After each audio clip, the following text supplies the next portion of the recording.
DIY platform bed with floating nightstands. A couple of notes before we begin. Step 1. Acquire. The first step in this or any project is to decide what you need and then acquire those things that you decided you needed. I measured my mattress, made a rough game plan, and wrote out a list of the wood I thought I would need. I rethought this several times and made several trips to the depot. The items used in the end for this project are as follows. Tools.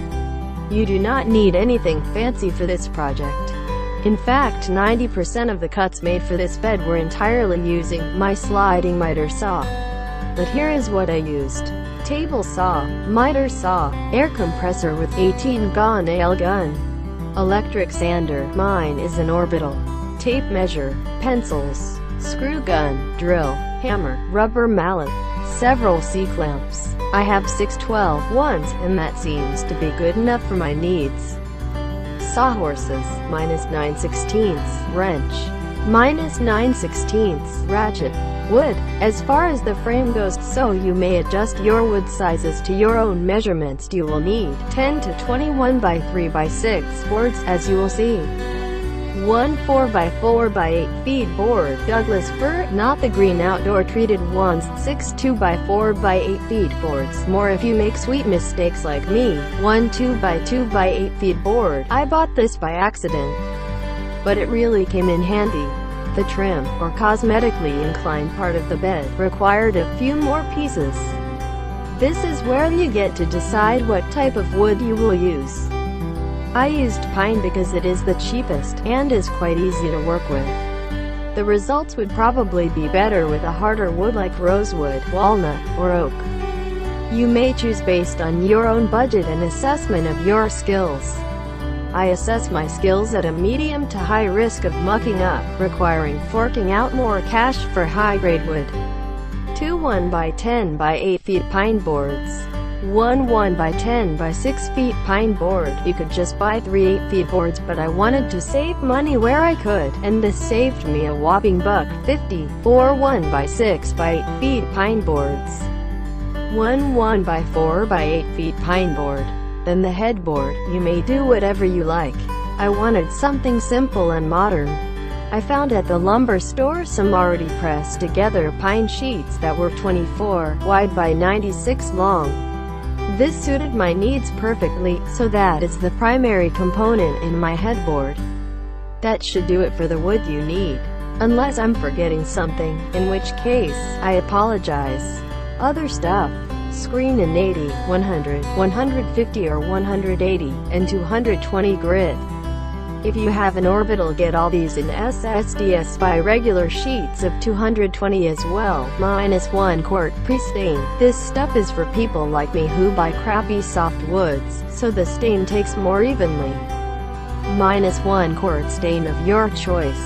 I used all Minwax stain products for consistency, even though I do not really think it makes a difference. -1 quart finishing polyurethane. I chose satin because I hate glossy things, but that is up to your own tastes. They also make products that are supposedly stain in polyurethane A1. I think I'd rather stay away from that. Wood putty. I prefer the squeeze bottle. Small flexible putty knife for the above. Nails for the nail gun, 1.5, are a good size. A crapload of wood screws, 2.5 and 1.5, wood glue. I bought 2 good-sized bottles, but one was enough. I bought the Gorilla Glue brand glue because it was on sale, and because Elmer's should stick to the non-toxic elementary school glue. Tack cloths, mineral spirits. Lots of cotton rags, like cut-up t-shirts, sponge brushes. I use 2 and 3 dim sizes. Now that you spend all your money, the total cost of this project for me was about $400. We can get on to the good stuff. Step 2. Building the frame. Building the frame is the easy part because it does not have to look pretty. You'll be able to cover most of your mistakes later. I based the frame on this Instructable. Looking back on that one, his way is probably a lot easier, but I required trim, and the bolts would have gotten in the way, though in hindsight there were easy ways around that, which I'll get to later. Step 1. Cut the legs. Do your math right. Here, since I was using 10 pine trim, which is more like 9.5, I needed on 6 inches legs because it was a nice low profile with my guitar case to fit underneath, and the total bed has a headboard 44 off the floor, so anyway, my legs ended up being about 15.5 or so tall. So after you do that, apply the brackets in the appropriate location so that the bottom of the 2x4 stud will be at the same height as the bottom of the trim board. You can see what they look like in the photo. Be sure to line up all the brackets so that we are at the same exact height. We want this bed to sit level. You can use screws or nails when affixing the brackets. I used screws, which left a gap of about 3/16 of an inch, which I paid dearly for later. Nails would have sat more flush, but eventually they lead to squeaking, so I just dealt with the gap instead. The actual frame part, this is where your measurements may differ from mine, depending on your bed. But basically measure the short side of your mattress. I think it's like 58 or something on mine. I added 1/2 to my mattress width, just for a little wiggle room, but not too much. Affix the 2 X-Fos to the ends of 2 of the brackets respectively. Then measure the long side of the mattress. Cut 2 more of the 2 X-Fos to the length of the mattress minus the width of 1 4x4, 3.5. This is so the headboard butts up directly to the mattress. Up around 78 for the long side, I think. Now assemble the 4 pieces and ta-da, you have a frame. If you are using a queen or larger size bed, you need a center support piece too. Measure and cut a 2x4 stud to fit in the center of the frame. Find the center, and mark it with your handy-dandy pencil. Then put the 2x4 stud support mounting bracket I told you to buy earlier in this spot. Measure it so it's level with the rest of the frame. We do not want the bed to bow. Make sure it fits. The next, and probably the most important part, is to make sure that your bedding is fit where you need it to fit. The answer, my friends, was no, as you can see evidenced in the photo. Luckily, all I got to do was take off the sides and bring it upstairs. The project was now relocated to my bedroom to finish the frame. I reassembled what I had done before in the bedroom, and was ready to continue. Slat it up. Now that the frame is built, it's time to add some slats to act as a box spring or something. I guess just to hold the mattress and you up. In any case, measure the outside edge width of the frame, and that is the size you need to cut all of your 1x3 boards. You can space them out at your discretion, but make sure they are the same distance apart from each other, assuming you're anal like I am. I spaced mine by the width of a scrap of 2x2, for consistency's sake. This is way overkill, but in hindsight, I still would at least space them by the width of the 1x3s themselves. Nothing wrong with building a really sturdy bed. Just go across with your screw gun and 1.5 screws, and drive one in on each end and the center support of the frame, and after a while, your frame will finally be complete. And just test to make sure your measurements were right. Step 3. Side trim. Now that your frame is solid and complete, it's time to prettify. For this, the frame is moved from the bedroom out to the garage for the remainder of the project. Since my math never works out, I decided it's best to just measure every piece as you go, then you know it will be right. So turn the bed frame upside down, and place the 1x10 pine pieces in their respective spots. Make sure you label the foot of the bed so you do not get it confused later. Even with our precise, superb measuring, you could still be off by a ½ inch or something and create some headaches. Do it the old-fashioned way. Put the board up to the end of the 4x4. Draw a line in pencil on the other end of the 4x4. There's your cutting line. Do this for the other side. Then do this for the foot of the bed, factoring in the 2 out pieces of pine. For a nice flush fit, or make it a miter if you're more talented than me. I actually somehow screwed up, and the piece at the foot of the bed was about ½ inch off measure once, cut twice. So the side pieces ended up being longer, extending to the edge of the foot. This is noticeable and not that cute, but it still works. You could say it adds character, or some other bull. Time for some good old glue action. Using the foot of the bed as the first piece. Get it ready, so that it will not be too difficult to set the clamps and line up the board exactly to the top of the legs. Also, if you have not figured it out, flip the frame back right side up. Then apply wood glue to the edge along the legs and the frame where the pine will meet. Set it, clamp it tightly in place, and then firing up the nail gun. Throw some nails in there to help hold it in place. Wipe the excess glue off, and let it dry for 20 minutes or so, and you can remove the clamps and move on to the side pieces. The nails will do their job the rest of the way. To do the side pieces just to make it a little easier to reach and have fewer glue runs. It's a good idea. Now, finish the two side pieces and take a break for a beer. Step 4. The top trim. Now that the sides of the bed are assembled, time to put the top on.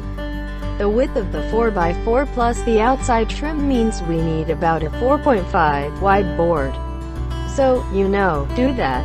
4. I did take a picture of it. The saw was up at the time. Do not worry. Miter them corners up. Now comes the fun part. We are going to miter the corners of the top frame, so that it does not look like the bed was made entirely by a third grader. To do this, you need a miter saw. Turn the saw to a 45-degree angle. Cut the angle on both side pieces. Then you can measure the length they need to be, cut them off straight at the right measurement. Way easier than a precise measurement on a miter cut. For the foot, you will obviously need to make 2 mitered cuts. Measure using the fat end. Make sure you also take into account the width of the saw blade, and where it lines up to your cut line.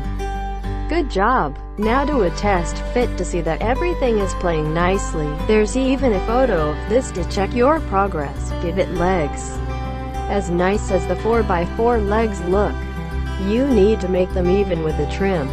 So what I did was cut some scrap 1x6 pieces to 1/4, less than the height of the leg. This is for some room so that the 4x4 still supports the bed and not your arbitrarily placed scrap wood. Looks like that's all it's resting on. Anyway, glue and nail these pieces in. I just did the outside corners, and mitered the edge to make it as clean as I could make it look.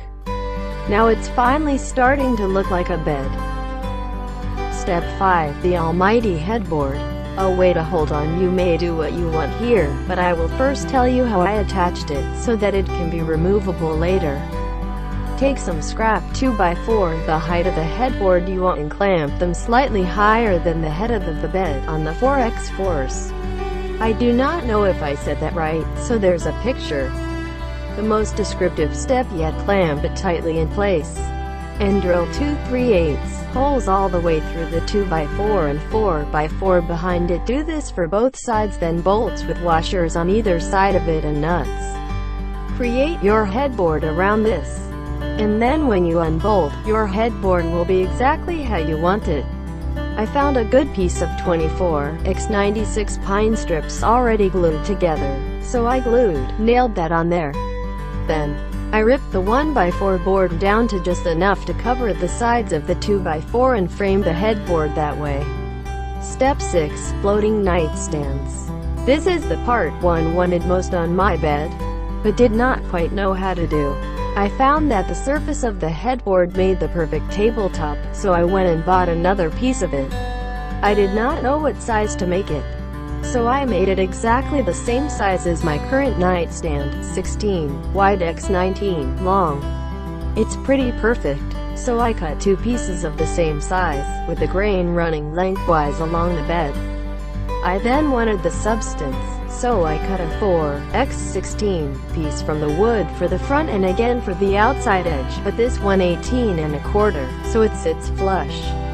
Glue, nails. You know the routine, just a different component. Mounting, I want the tables to sit flush along the top edge.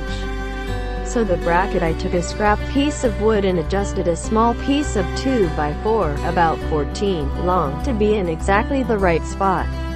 I did the same trick I did with the headboard, and just drilled a couple holes right through, for mounting. The table was then attached to this 2x4 along with a crosspiece for stability. It's good enough to support whatever you wanted to put on the table, that's for sure. Step 7. Sanding and leveling. The idea here is to make it look as though it is one solid, smooth piece of wood. This is obviously not happen entirely because I am horrible at this game, but marked improvements were made. Time to wood putty it up now. Remember all those nail gun holes you made in the wood? And all the huge gaping crevices? It's time to make those go away as best as possible. Get out your wood putty and your all over holes, cracks, and gaps. Let it dry for however long the jar bottle says. The sands of time. Now get ready for the fun part. Strap on some 8 grit sandpaper and go to town, leveling every surface as much as possible. Sand the excess wood putty off until level with the rest of the wood. I mean, this should be the longest step of all of them. Get it as smooth and perfect as you can. Done? Good. Now do it again with 100 grit sandpaper. Now 150 or 180 if that's the way you roll. Now 220. Now 220 again, just in case you missed something. And then take a sheet of 220 sandpaper and fold it over a few times. This time just go over all the corners and get rid of all the sharp edges, smooth it out a little bit. Dust in the wind. Now, the really fun part, which is removing all the sawdust and dirt you just got all over the damn place. But seriously, if you want the finish to turn out at all, the wood has to be extremely clean. Since we are using pine wood, do not use a rag, cloth dampened with water to wipe the dust off. It will just suck right into the wood pores and you'll have to sand it all over again. Trust me on this, I did it. I hear that a light bit of mineral spirits works though. Or you can do what I did. Then blow it off with the air compressor, then get a bunch of tack cloths and use those. That works pretty effectively. And now you're finally ready for the finish. Step 8. Finishing and staining. Here we are, the last and most rewarding step of the process. Go find whatever stain you like at the store. I chose a dark color called Jacobean. It did not quite turn out as I expected, but I do like the effect it had, sort of. Mostly. A little. Yes. In any case, whatever stain you choose, make sure you test it on some scrap wood, sanded and prepared the same way as your project to see that you get a color and density that you like. The darkness of the stain also depends on how long you leave it on the wood before wiping it off. So do a test of 5, 10, and 15 minutes to see what you like best. You should not go longer than 15 minutes though, or else the stain just starts to get sticky, and nobody likes it when your furniture is sticky. Pre-stain. There is this stuff called pre-stain, which is used for soft woods, such as pine, to help along a more even coating of stain. If you do not use this, the stain will probably end up blotchy and have a lot of random dark and light spots. This still happens on occasion, but is at least controlled a bit with the pre-stain. Apply a coat of this to all surfaces with a sponge brush, and then wipe off the excess undried bits after 10 minutes or so. I prefer to do these steps in chunks, i.e. the headboard, then the nightstands, then one half the bed, then the other half. Stain it. Now after you let the pre-stain dry for the time allotted on the can, you're ready to stain. Just in case, I'd do one more swipe of the surface you're about to stain with a tack cloth, to ensure no dust just settled on it. Now, using the sponge brush, apply the stain liberally to the piece. Make sure it's all good and covered. Now go watch TV for 10 minutes or however long you decided on. Back? Okay, cool. Grab a cotton cloth, the cut-up t-shirts or whatever, and wipe all the excess stain off. And there you have your results. If you want it darker, and I did, just apply a second coat after letting the first coat soak in and dry for a couple hours. Again, just follow the instructions on the can. Polyurethane. After you are done staining, I'd wait 24 hours or so, though I do not think you technically have to wait that long. Then get out the tack cloths and again remove dust. Bust open that can of polyurethane and get ready to apply it. The way to do this stuff is the opposite of the stain, though. You do not get to wipe it off. So you have to put it on as thinly as possible while still covering all the wood surface area. It will still run in a few areas, especially the surfaces with gravity on their side. Try to catch them as much as possible before 10 minutes or so and it starts to get sticky. I ended up with only 2 noticeable runs, but you'd really have to be looking for it. After a couple hours, very softly sanded by hand with 220 or higher grit sandpaper, or just to get rid of some of the bubbles and even the surfaces. You'll see a few scratches and you'll likely freak out, but do not worry. Mineral spurts and tack cloth everything one more time, and then put on the second coat of poly, same way you did the first. Let this dry for at least 24 hours and you're finally, really, awesomely finished with the bed. Step 9. Enjoy. Bring the bed inside carefully. Pine is really soft and even one tap can cause a nick in your brand new awesome bed. Bolt the headboard and nightstands in place. Throw the mattress in its place, hopefully it still fits, and take a nap with your dogs. Thank you for watching.